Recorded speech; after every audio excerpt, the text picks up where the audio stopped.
Só que ao mesmo tempo, quando eu vou no solo, eu vejo que essa umidade está conservada, mas em função tanto da matéria orgânica, como dessa umidade natural que ele tem, desses canais de drenagem que ajudam a abastecer, né? 210 sacos por hectare é a produtividade média de milho, e a produtividade de soja fica em 75.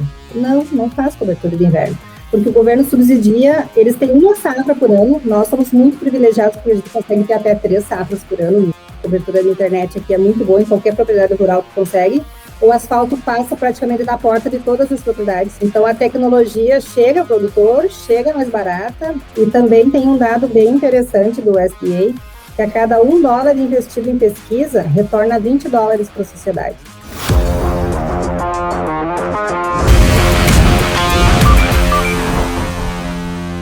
AgroPlus, o seu podcast do agro. Sejam muito bem-vindos mais uma vez. Estaremos aqui debatendo com uma pessoa muito especial que está nos Estados Unidos, né, Rui? Eu sou o Diogo Moreira. Eu sou o Rui. Estamos, então, com o nosso podcast AgroPlus, buscando desenvolvimento, tecnologia, conhecimentos efetivos, né, Rui? Buscando, então, aliar e trazer informações não só da nossa micro-região, mas também de informações que envolvem, então, relações internacionais. Diretamente dos Estados Unidos, vamos receber uma pessoa muito especial, que é da área da pesquisa, aqui da nossa cidade natal, né, Rui, que é Carazinho. Estaremos, então, nestes minutos agora, debatendo assuntos estratégicos que envolvem, então, o agronegócio brasileiro e trazer algumas perguntas aí para a nossa entrevistada, né, Rui, que você vai apresentar aí com muito carinho, e já agradecemos, então, pela participação. Doutora Ana Paula Umes, é um prazer tê-la aqui conosco, né, nesse momento único para troca de informações. Para quem não conhece, a Ana está fazendo um pós-doutorado nos Estados Unidos, está na região do cinturão da produção, Iowa, né, que é o coração da produção de grãos nos Estados Unidos, e no seu pós-doutorado ela trabalha na área de solos. E a gente sabe que os solos dos Estados Unidos são entre os 3 melhores solos do mundo, né? Meio oeste norte-americano, a região da Pampa Úmida na Argentina, né? E a região da Ucrânia e também da Rússia como dos melhores solos no mundo, né? Então, Ana, gostaria que você, né, além de se apresentar, falasse um pouquinho tanto de características, né, dos solos da região produtora, né, uma leve pincelada em cima do teu doutorado, né, da tua tese. A gente sabe que uma boa parte do nosso público tem um grau de informação relativamente pequeno, né, dos Estados Unidos, e o nosso objetivo é tentar traduzir um pouquinho para a linguagem, basicamente, do produtor, né, essas características que a gente ouve falar tanto, deu seca nos Estados Unidos, isso vai impactar tanto na produção, né, diferente às vezes dos nossos solos aqui, que são solos mais pobres, mais intemperizados, né, são solos que tiveram uma fertilidade reconstruída, por assim dizer, à base de calcário, de fertilizante, de palha, né, mas os norte-americanos têm uma situação privilegiada. Fala um pouquinho para o nosso público, né, dessas características, Ana. Boa tarde, então, a todos. Obrigado pelo convite, é muito bom estar aqui. E eu comecei a trabalhar aqui já fazem 3 meses, e eu fui por um programa que ele é de pesquisa financiado pelo Departamento de Agricultura dos Estados Unidos. Estou trabalhando na parte de conservação de solo e melhoria de propriedades físicas e químicas de um tipo de solo Fragipan, que é um solo super compactado que ele ocorre em boa parte aqui da região Midwest.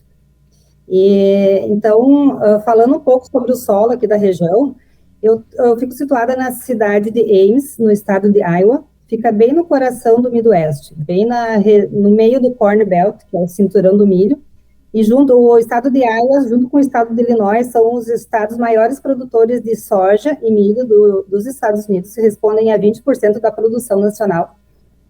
E o que eu posso falar do solo aqui?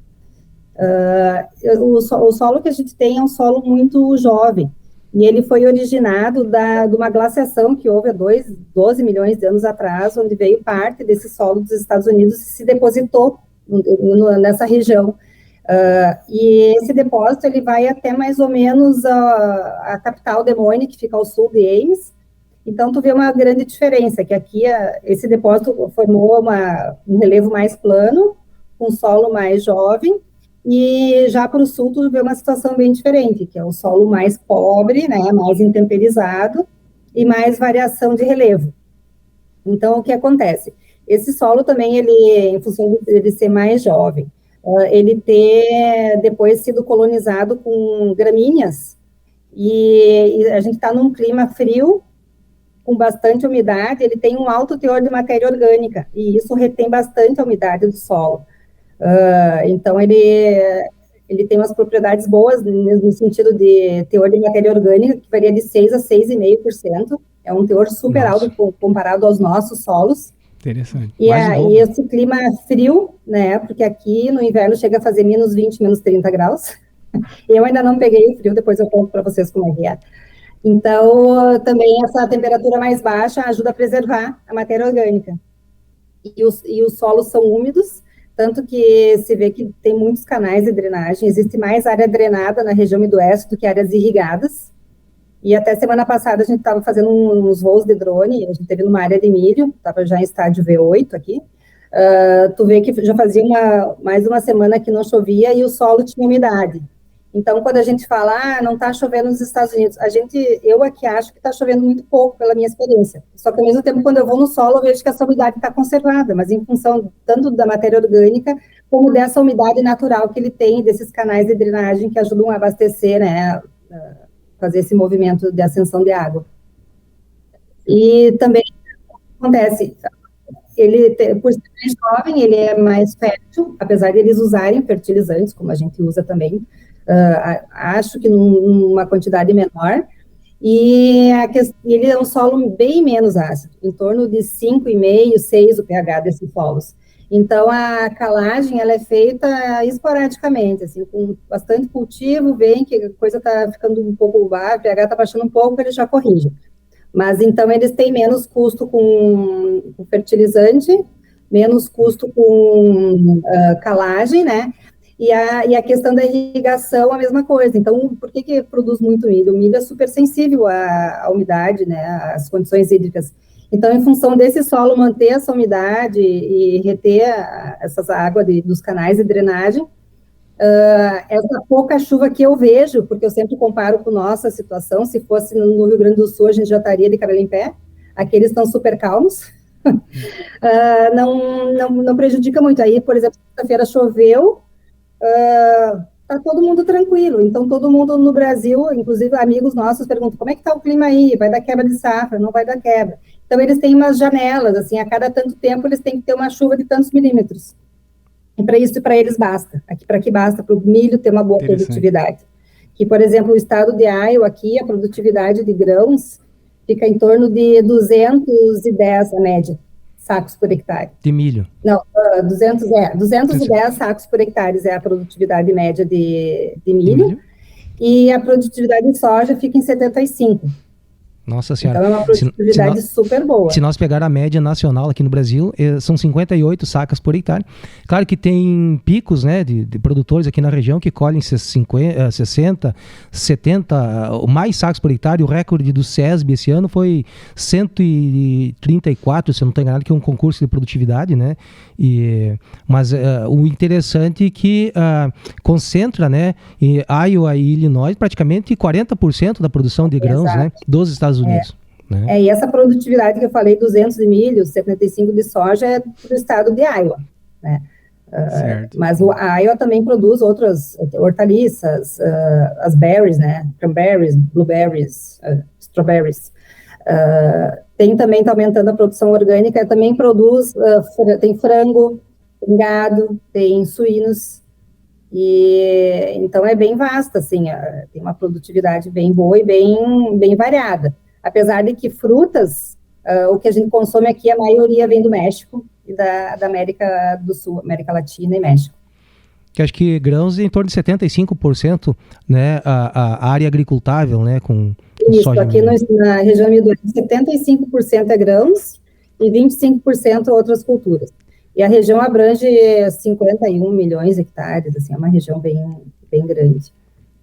Ok, Ana, antecipando um pouco também a questão de você falar um pouco da pesquisa, da tua linha de atuação também, a tua expertise, né, e visualizando aí toda a realidade regional, ao qual impacta extremamente aí 20%, né, da produção nacional, como você cita aí nesse ambiente macro-regional que você está agora ambientada. Então, trazendo um pouco aquelas dúvidas, né, Rui, que os produtores rurais brasileiros sempre têm como parâmetro, assim, de tentar entender um pouco melhor a questão da agricultura americana, até em algumas situações, né, de alta tecnologia. Então isso é histórico, assim, a gente que convive no agronegócio e vem buscando se desenvolver cada vez mais nesse olhar de tecnologia, conhecimento, pesquisa, e aí sim analisarmos resultados que vêm com frutos, né, que envolvem aí questões que, né, Rui, que a gente também debate no nosso podcast, que são questões de gestão, tecnologia, questões ambientais. Então, nesse aspecto, Ana, eu queria trazer um ponto que é hoje, nós estávamos conversando também numa empresa da região aqui do Metal Mecânico hoje pela manhã, sobre a agricultura 5.0. E a gente verifica que, em resumo, para os ouvintes e os telespectadores também interagirem conosco na temática, onde a gente quer chegar também, e no convite a você foi muito importante, né, a tua área também, né, Rui, como solos, né, que dá um alinhamento muito interessante, porque justamente entre os 5 pilares da agricultura 5.0, nós temos então semeadura, que é o primeiro, pulverização, o segundo, colheita, o terceiro, e a análise da fertilidade do solo é o quarto. E aí, na sequência, então, o monitoramento da lavoura. Então, toda essa questão da agricultura 4.0, com alta tecnologia, e a 5.0, que vem a ser, de fato, extrair, né, os dados mapeados, né, de forma tecnológica. Veja que importância que é, então, a área que estamos debatendo, né, que acaba aqui canalizando, né, Rui e Ana, para solos. Então, nesse sentido, né, Rui, a agricultura 5.0 aí nesse cenário, e é muito importante, né, Estados Unidos é uma referência para todo mundo, né, no sentido da agricultura, né, Rui? E Ana, uma coisa interessante que eu tive a oportunidade de ir algumas vezes para o meio oeste norte-americano, conhecer um pouco da região produtora de grãos, né? E então eles têm o delta do Mississippi, né? Que sempre a conversa que eu ouvia, que essa região baixava bastante as médias de produtividade deles, né? Porque quando você também vê as médias de produção final de soja norte-americana e também comparando com a nossa brasileira, é muito parecido, é 57 e alguma coisa contra 58 sacas por hectare, né? As médias finais acabam sendo parecidas. O ponto é, essas regiões marginais para grãos, né, mesmo no entorno do Corn Belt e mesmo na região mais ao sul, né, na região mais do que eles chamam de delta do Mississippi, né, onde acho que também se cultiva um pouco de algodão, enfim, né, o que esses solos têm de tão diferente, né, o que o clima, ou enfim, a soja não se adapta direito nessa região? Fala um pouquinho para nós, né, esclarecer um pouquinho nesse sentido também. Na verdade, quando o estado de Iowa, ali, os rios Mississippi, que são os rios mais longos dos Estados Unidos, né? E quando eu falei daquela glaciação que ocorreu há anos atrás, aqui no estado de Iowa, eles dizem que existem dois estados, um sobre o outro. Tinha a terra embaixo, daí veio a glaciação e trouxe terra, né, do Canadá, aí sobrepôs essa terra que já existia. Só que isso ocorreu numa parte marginal, assim, ó, num cinturão, digamos. E aí, quando tu vai para o noroeste ali, dos estados aqui de Iowa, sul de Minnesota e Illinois, ali que fica na divisa dos 3 estados, aquela parte ficou fora. Aí o relevo já aqui virou uma planície, como no Mato Grosso do Sul, uma grande planície, com solo jovem, com todas essas características que eu comentei. Aí nessas áreas marginais que a gente fala, que aconteceu, o relevo continuou ondulado e continuou o solo antigo, não teve essa sobreposição. Então, ali, ou não se planta, ou se planta a produtividade mais baixa em função dessa condição de solo. E também ao sul também nessas regiões que margeiam, Tem esse solo que eu estou estudando, que é o Fragipã, que é um solo que é super cimentado e compactado em função de condição de redox, de ferro e manganês e alumínio, com água, a variação do lençol freático e do degelo. E aí existe a sílica e esses óxidos, eles cimentam, entram nos poros e fazem essa compactação. Então, ele tanto dificulta a movimentação de água no perfil, como as raízes, né, a penetração de raízes. E isso limita bastante a produtividade. Então, essas plantas de cobertura, em especial, o azevim, que eu estou estudando, foi observado em alguns estudos de pesquisa, como em campo, que ele melhorou até 6% a produtividade. Então, numa área grande, assim, de 100 milhões de hectares, que é onde acontece esse tipo de solo, que melhorar 6% a produtividade é um super ganho de produtividade. É um dos motivos que o governo investiu nesse projeto de pesquisa. E quando se fala em tecnologia, vocês querem que eu aborde agora a tecnologia? Acho que sim, né? Sim, fica bem à vontade. Pode avançar, sim. Porque eu gosto muito, assim, eu tenho uma visão de que a tecnologia, o que de melhor tecnologia a gente tem, foi inventada há muito tempo atrás, que é a parte de conservação do solo, de plantio direto, entendeu? E aí o produtor vai buscando fora o que ele não faz o dever de casa e vai buscando que máquinas, que internet, tudo melhore essa produtividade dele, mas na verdade o dever de casa, que é a conservação do solo, às vezes ele deixa em segundo plano. E aqui, quando eu cheguei nos Estados Unidos, eu fiquei apavorada, porque aqui não tinha cobertura de inverno. Eu disse, meu Deus, eu não faz cobertura de inverno. Não faz cobertura de inverno, porque o governo subsidia, eles têm uma safra por ano, nós somos muito privilegiados, porque a gente consegue ter até 3 safras por ano, né, na região centro-oeste, 2 no Rio Grande do Sul, safras principais e mais a safra de inverno. Aqui eles têm uma de grão, né, de soja e milho, um pouco de barley é cevada, um pouco de trigo, né? Mas a cultura do inverno não tem muito subsídio, e muito menos a cobertura. Então, além de não ter subsídio, tem a questão da janela, por exemplo, ali final de setembro já começa a colheita, e aí, meio de novembro já tem neve, entendeu? Então, principalmente na região onde eu estou, tu não consegue ter muitos ganhos com essas culturas de cobertura em função do clima. E aí o produtor não investe em função da falta de subsídios. Mas mesmo assim, nesse sentido, eles são muito mais beneficiados do que nós, porque a gente tem que fazer tudo isso para ter uma produtividade, às vezes, até um pouco menor que eles, né? Além deles terem mais incentivo do governo, ter o clima que prejudica só uma cultura, não conseguir fazer cobertura para melhorar solo, né? Eles ainda conseguem ter uma boa produtividade em função do solo. E quantos por cento... Desculpe, quantos por cento tu acredita que eles tenham de plantio direto? Porque eles também acabam mexendo bastante nesses solos, né? Aqui no estado, só 37%. 37%. E o resto eles movimentam. Só que assim, em função do relevo, eles também não têm muita perda, né? Porque é tudo uma planície. Então, eles têm muito pouca perda de solo. Tem vários estudos de monitoramento de sedimento em cursos d'água, inclusive na agência que eu trabalho, tem essa preocupação com a questão de fósforo, porque aí a gente não tem tanto problema com fósforo, porque em função da quantidade de óxidos no nosso solo, eles retêm o fósforo. E aqui os solos não têm tanto óxidos, então eles vão para o curso d'água. Tem uma região ali do Golfo do México que eles dizem que é dead zone, que é a zona morta. É uma região ali que eles estudam bastante, porque toda essa parte de sedimento que vem aqui da região produtiva do Midwest, cai lá no Golfo do México. Então tem uma questão que é bem preocupante em relação à qualidade de vida aquática, à qualidade da água. Tem uma superformação de algas, né, em função de fósforo e nitrogênio, e acaba consumindo todo o oxigênio, né, para a vida marinha. O interessante é o seguinte, que numa das ocasiões que eu fui no Farm Progress Show, né, que é uma das maiores feiras agrícolas do mundo, eu bati fotos, me chamou muita atenção a questão da Associação dos Drenadores do Estado de Illinois, né?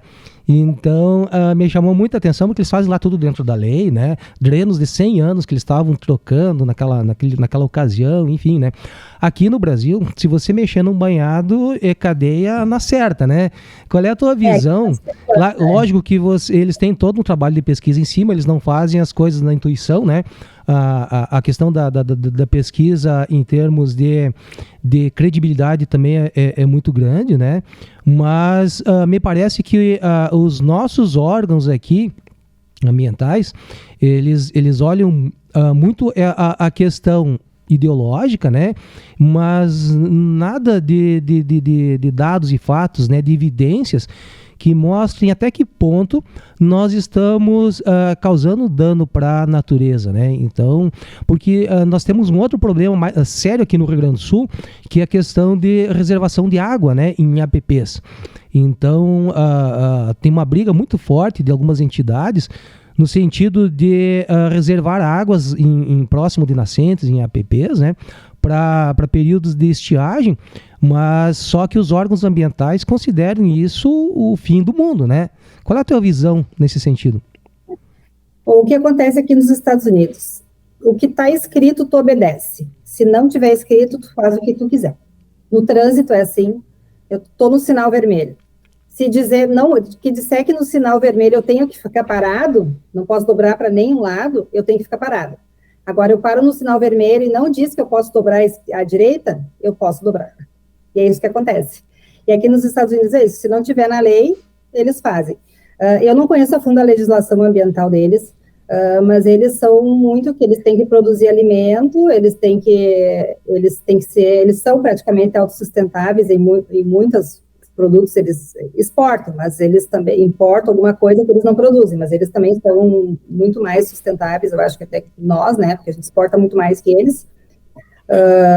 Então, provavelmente eles têm, eu não vou saber dizer agora qual é a margem de preservação, eles preservam a beira dos rios, né, mas não é os 30 metros que a gente preserva, entendeu? Então, seja uma questão do outro tópico, se os produtores tiverem interesse em conhecer um pouquinho melhor a questão ambiental.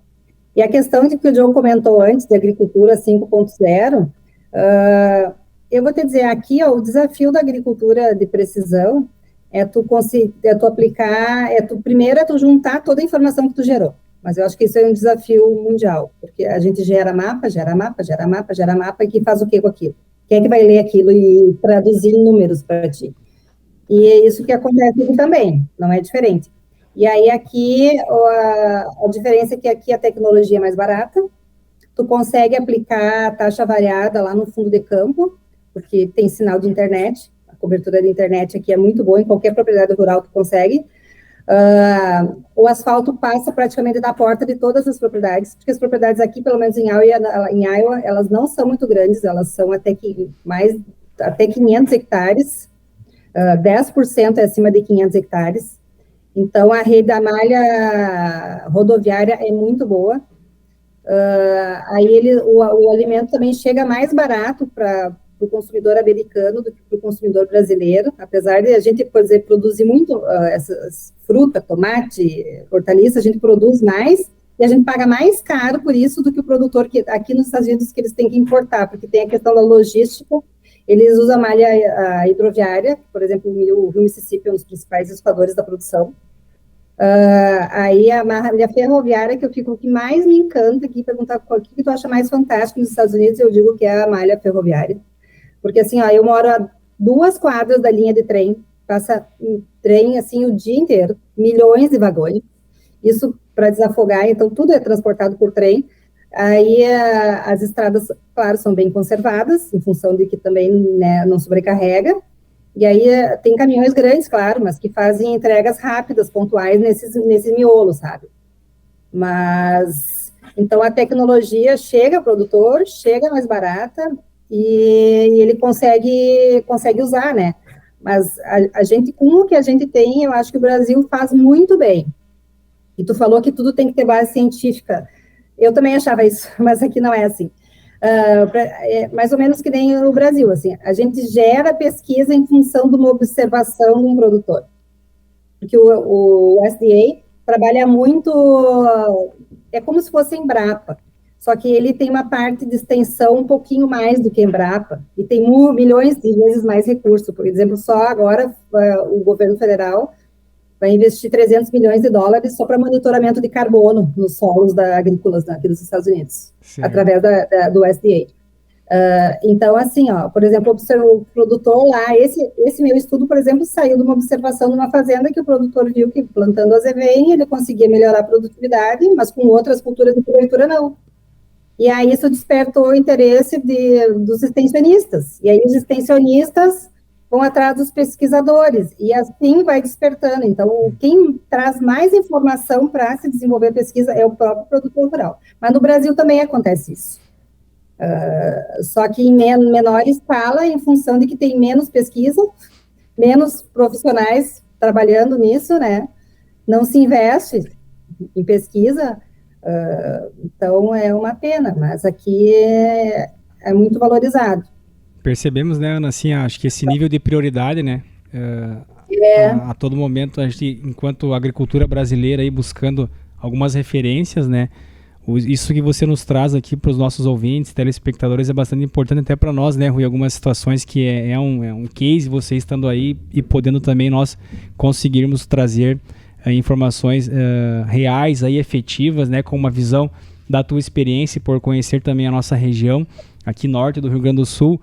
E já gostaria de convidar o pessoal, o nosso podcast AgroPlus, ativar o sininho, curta o nosso canal e acompanhe aqui temas importantes e estratégicos que envolvem, então, nesse momento, né, Rui, estamos conversando com uma profissional que está nos Estados Unidos, nos trazendo informações da agricultura americana e também aqui fazendo esse bate-bola aí entre algumas especificidades, né, da nossa agricultura brasileira em relação também ao ambiente americano, que tem vários diferenciais, e a gente percebe que cada país, né, Rui, tem a sua particularidade. Obviamente que Estados Unidos para nós sempre foi, e teoricamente, né, ele tem resultados pujantes e é uma referência. Então, assim, Ana, parabéns pela tua ousadia de estar aí, buscar, né? Estamos falando aqui com Ana Paula Humes, que é engenheira florestal, doutora em agronomia e é uma profissional que está aí com o pé na pesquisa. E já falando um pouco em pesquisa, que tem bastante importância, obviamente que a prática, né, Ana, como você citou agora, ela é extraída do campo, muito aí nos Estados Unidos, mas a pesquisa caminha junto e tem investimentos e recursos aí no país, né, e dos Estados Unidos. Fala um pouquinho, assim, da tua pesquisa, como é que está sendo, enfim, a tua análise em relação à tua experiência da pesquisa, né? Na verdade, a minha pesquisa aqui, ela está dando os primeiros passos. É um projeto de 5 anos que a gente está começando agora a analisar. Então, esses dados ainda não estão disponíveis, né? Mas assim que tiver alguma coisa, dá para se falar. Depois que, nesse sentido, eles estão bastante cuidadosos em função do sigilo de pesquisa e coisa e tal. E também tem um dado bem interessante do USDA, que a cada $1 investido em pesquisa, retorna $20 para a sociedade. Nossa, que impacto social, hein? Que loucura. Até logo que eu tive aqui, eu acho que a primeira matéria que eu fiz em relação ao custo dos ovos, né? Que me chamou a atenção, porque era tudo mais barato, e o ovo era caro no mercado, mas eles comem tanto ovo, produzem tanto ovo, por que o ovo é mais caro? E aí me chamou muita atenção, toda vez que eu ia no mercado. Aí eu estudei, fiquei, né, fui atrás para saber.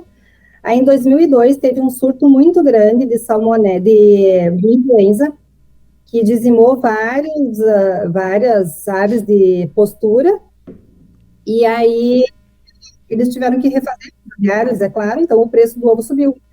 Aí o que o USDA faz? Aqui, não no prédio que eu trabalho, mas num outro prédio, tem pesquisadores que eles testam, até tem uma amiga da Embrapa, que ela era diretora da Embrapa Aves e Suínos aí de Concórdia, ela está também fazendo um trabalho aqui. Eles testam, por exemplo, tudo que é vírus, tem vários vírus, assim, eu não me lembro o número, mas muitos vírus, influenza, e eles testam aqui em porcos, porque o porco é a melhor réplica, assim, do ser humano, então eles aplicam e testam para descobrir como é que eles podem, tanto na questão de vacina, como é que eles podem se precaver. Então, tipo, é milhões investidos nessa pesquisa para que o influenza não venha a contaminar as aves, que aconteceu, dizimar e aumentar o custo do ovo. Então, né? Então, é aí que está o retorno na sociedade. O preço do ovo vai continuar mais barato, se a influenza não infectar e não matar os aviários, mas por isso eles têm que ter uma medida de controle, tem que estudar para saber como é que é o controle, para manter nos níveis, né, normais e não ter essas quebras de produtividade e a gente acabar pagando por isso, né? E aqui a gente não ouve falar da influenza do vírus em humanos, assim. E o que a gente sabe é que o vírus das aves pode infectar os humanos, né? Mas o contrário não é verdadeiro. Eu não sei como é que eles estão estudando, porque no Brasil a gente não estuda, a gente, né? Não é que não se estuda muito pouco. É o seguinte, então, trazendo um pouco a nossa curiosidade aí do campo também, né? Nós, como citado no início, aqui no podcast AgroPlus, nos espelhamos muito, então, e somos curiosos em relação aos produtores americanos e dentro das informações que nos chegam, tanto de informações científicas, informações através de noticiários, que hoje, né, a informação ela chega muito rápido. E aí a pergunta vem também, como que o produtor americano enxerga o brasileiro?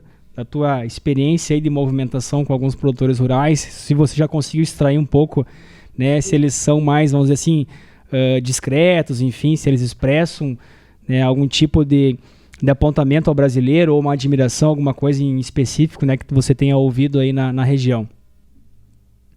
Na verdade, a gente escuta alguns produtores que conhecem, eles falam da região centro-oeste.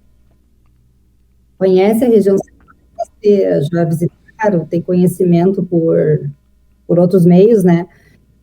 E o Brasil, para eles, aqui é um pouco de referência em soja. É mais fácil tu chegar trazendo informação do Brasil sobre a soja do que sobre o milho, porque o milho aqui eles, né, sim, eles, digamos, dominam o conhecimento, mas que, não sei se mais que nós, mas em função de que produzem há mais tempo, e aqui a rotação deles como é que é? É milho, soja. Daí milho, soja. Eles não fazem milho, soja. Eles sempre priorizam o milho, porque a produtividade é boa, o valor de mercado é mais alto, eles têm alimento para a produção, para o gado, para o frango, para o porco, para o humano, né? Aí soja vai mais para... Também tem, mas aí eu iria mais para outros mercados, né? E me chamou a atenção que eu conversei semana passada numa reunião com um produtor de suínos. Ele esteve no Brasil, alguns anos atrás, e ele disse que o Brasil tem muito a melhorar na questão da infraestrutura. Isso que ele me disse. Tanto ele falou da área dele, do que ele conheceu. A gente nunca pode generalizar, mas a parte de suínos que ele conheceu, ele disse que a estrutura do Brasil era bem precária e ficou apavorada com a estrutura logística. Que é aqui, que nem qualquer rodovia porta da tua propriedade. E aí não. Impressionante. Aqui a gente tem trem, aí não tem trem, aqui a gente tem hidrovia, aí não tem. Então, isso que chamou a atenção do produtor aqui, que ele me falou.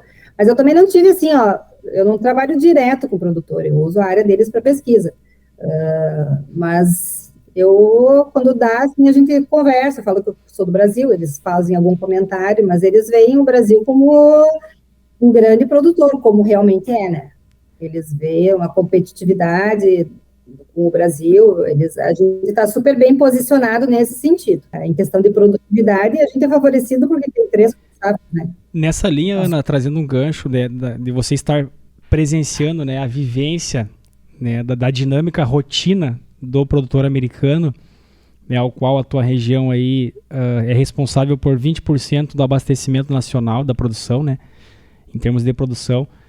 Então, eles se sentem, Ana, assim, os produtores rurais aí, americanos, eles se sentem acolhidos, protegidos, com a infraestrutura necessária, ou eles ainda são mais exigentes ainda na forma exponencial, né? Que todo o crescimento, ele se faz em cima de metas superadas sempre, né? Então, a grande pergunta é como que o americano, né, ele se enxerga hoje querendo crescer mais ou acomodado? Como é que está hoje, né, nesse sentido, assim, a rotina deles, né? Eu posso falar só por uma parte dos produtores, porque a gente trabalha e faz contatos, que nem é no Brasil. Quando tu faz pesquisa, tu pega os produtores com mais mente aberta, mais tecnificados, mais dispostos a inovar e aprender. Então, são esses produtores que eu vejo. Então, claro, eles estão sempre buscando informação, estão sempre buscando parceria de pesquisa, parceria de empresa, conhecimento, sempre melhorar. Mas, que nem eu digo, eu estou falando do que eu conheço, que é o que eu tenho contato. A outra metade eu não posso falar, porque Sim. eu não conheço. Pode ser que daqui alguns meses eu possa falar sobre isso. E, Ana, me diz uma coisa. Nós falamos de menos possibilidade de seca, né? Mas o que a gente percebe também pelo histórico do meio oeste americano é quase mais perda de produção pelo excesso de chuva, né? Por questão de inundação, fase inicial, até apodrecer a semente, a plantinha, né? Perda de janela, a janela de plantio é muito estreita em função, né, da questão de dois climas que eles têm praticamente, né? Neve e verde, né? Green e white, né? Que eles chamam, white, né? E nesse sentido, como é que funciona e até que ponto impacta a questão de quebras por excesso de chuva ou mesmo tornados, né? Eu vi algumas situações de derrubar todo o milho por excesso de vento, né? Granizo, né? Até que ponto isso aí impacta o sistema de seguro deles? Imagino eu ser bastante eficiente também nesse sentido, né? Tu teria uma ideia mais ou menos do funcionamento hoje? Não, eu não sei dizer em relação ao seguro agrícola. Eu sei que os produtores têm. Tornado acontece em algumas regiões. Logo que eu cheguei, na primeira semana, já teve uns 2 avisos de tornado, para o pessoal ficar atento, mas não era na época de produção, porque a gente estava saindo do inverno. Em relação à seca, teve um pouquinho de quebra durante o plantio, que estava bem, mês de maio foi bem seco, mas agora, mês de junho, já deu uma regularizada. Mês de julho já está regular, né? Não está maravilhoso, mas está bom ainda. E em relação à produtividade, ainda não saiu o relatório de produtividade, porque eles ainda acham que é muito cedo, e que nem eu digo, qualquer chuvinha aqui, o solo já fica numa condição boa. Então, eles não antecipam em função da condição realmente solo-clima, e outra por não especular o mercado internacional, entendeu? Que é o que meus amigos fazem. Eles ligam toda semana para saber como é que está o clima. Se choveu, se não choveu, se vai ter quebra, se não vai ter quebra, se vende no Brasil a soja, se não vende. Entendeu? Imagino. Então aqui existe também essa especulação e eu não sei também até que ponto, como é que é a mídia aqui, não deu tempo de sentir se eles especulam mesmo, se eles falam a real, ou se eles tendenciam para ter mais ganhos aqui, né? Então, mas aí os nossos amigos ligam para se informar. Daí, mas não disse que estava seca. Não está seca. Está ruim, a produção vai ter quebra. Não, teve um pouquinho no plantio, mas não está tendo quebra. Entendeu? É o que eu estou vendo pela realidade de Iowa. Mas agora, é claro que no Midwest são 8 estados, então pode ter, em alguns estados eu sei que está pior. Illinois tem uma região que está pior, entendeu? Então, isso é muito variável, que nem aí no Brasil. Uma coisa é centro-oeste, outra coisa é o sul do Brasil. É muito distinto, né? E a informação, a princípio, que nós temos, safra 23, 24, imagino eu não ser uma super safra, como se imaginou inicialmente, mas também não ser uma safra quebrada. O futuro vai dizer se vamos ter razão, né? Mas é cedo aí. Eu acho que está dentro dos padrões, sim, pelo que eu ouço falar e pelo que eu observo. E quando eu observei que o solo estava úmido, mesmo tempo sem chover, não, é bem diferente da nossa situação, né? Porque lá já estaria tudo em casa. Sim. Não, isso é uma questão de curto prazo, né? Essa é uma informação com prazo de validade curta, né? Sabemos que esse podcast vai ficar no ar por muito tempo, né? E podemos sofrer até uma cobrança perversa daqui a um tempo, começar a querer abrir uma bola de cristal aqui e fazer previsões. Não é esse o objetivo. Mas interessante essas tuas colocações, no sentido do quão fértil é o solo deles, né? De quanta capacidade de retenção de água, matéria orgânica mais do dobro em relação aos solos nossos aqui no Brasil, né? Isso faz muita diferença, né? Isso faz muita diferença em termos de produtividade. Ora, nós falar em 210 sacas por hectare de milho em termos de produtividade... Média, né? De média, né? Então, isso é uma coisa absurda, né? Então... E soja 75, isso, Ana? 75 a média do estado. Do estado, né? De um estado inteiro. Então, é uma realidade completamente distinta da nossa, né? E claro, o Brasil caminha no sentido de, imagino eu, de melhorar muito em termos de soja, né? Mas acredito que milho nós nunca vamos ter o potencial do americano, né? Deus foi muito generoso quando deu esse tipo de solo e clima para eles, né? Então, nesse sentido, nós vamos sempre enxergar eles um pouquinho mais na nossa frente no binóculo, né? Mas a gente não pode desmerecer, porque o nosso agro realmente ele é bem visto aqui. Sim. Ele é visto com seriedade, com muito potencial. Quando eu falo que a gente tem 3 safras, eles ficam apavorados, porque eles dizem, nossa, isso, tipo, tudo que eles queriam. Mas daí eles perguntam, mas não exaure o solo? Sim, a gente tem que repor fertilizante, né, tal, mas a gente tem esse potencial. Então, por isso que o mundo vê o Brasil como um grande potencial produtivo, muito mais do que aqui, né. Já se encaminhando para o fechamento da nossa pauta, já agradecendo mais uma vez a participação da Ana, que está lá nos Estados Unidos com sua pesquisa e vivenciando a agricultura americana. Convidamos a todos mais uma vez a curtir o nosso canal, aciona lá, né, o sininho, ativa o sininho para você receber informações estratégicas do agronegócio, pautando, né, Rui, diversos temas aí, como questões tecnológicas, questões conhecimento, tecnologia que envolve, então, era digital. A Ana nos traz também bastante informações em relação ao diferencial americano com infraestrutura, subsídios, apoio à pesquisa. Da mesma forma, né, Rui, que nós escutamos aqui hoje, que o americano admira, em especial, aí, a produtividade de soja no Brasil, em especial no nosso centro-oeste. Então, somos aí um player que está, né, fazendo diversificação, e eles também nos admiram em relação né, Rui, a ter outras culturas dentro do nosso manejo, do nosso solo, das nossas práticas de agricultura. Temos aí um Brasil ainda agricultável, entre outros países que já estão limitados. Então, já trazendo uma pauta final, considerações finais, fica bem à vontade, a gente agradece mais uma vez. Com toda certeza, né, Rui, estaremos aí dialogando no longo dos tempos agora que virão aí, e não só teus amigos mais próximos aí especulando você sobre clima, entre outros indicadores, né? A gente agradece muito a tua disponibilidade em trazer essas informações para os nossos ouvintes e telespectadores aí do AgroPlus, né, Rui, nesse sentido. E nesse sentido, Ana, nós queremos agradecer do fundo do coração, porque o objetivo do nosso canal, do podcast, é justamente trazer informações de qualidade, né, relevantes para o meio, e justamente com pessoas de alto nível como você, né? Então, o objetivo nosso, hoje em especial, acredito que foi atingido, né? E, mais uma vez, agradecer a tua disponibilidade de estar aqui conosco. Eu que agradeço, gosto muito de falar. Eu acho que essa troca de experiência é bem importante. Eu sempre, quando eu morava no Brasil e sempre tive a vontade de vir morar nos Estados Unidos, eu também ficava imaginando como seria e tentando fazer essa comparação, né? Mas me coloco à disposição sempre que vocês tiverem algum assunto que eu consiga colaborar e trazer informações relevantes para o produtor rural, também não só produtor rural, mas quem é da área, né? Aí a gente pode fazer alguma coisa especial.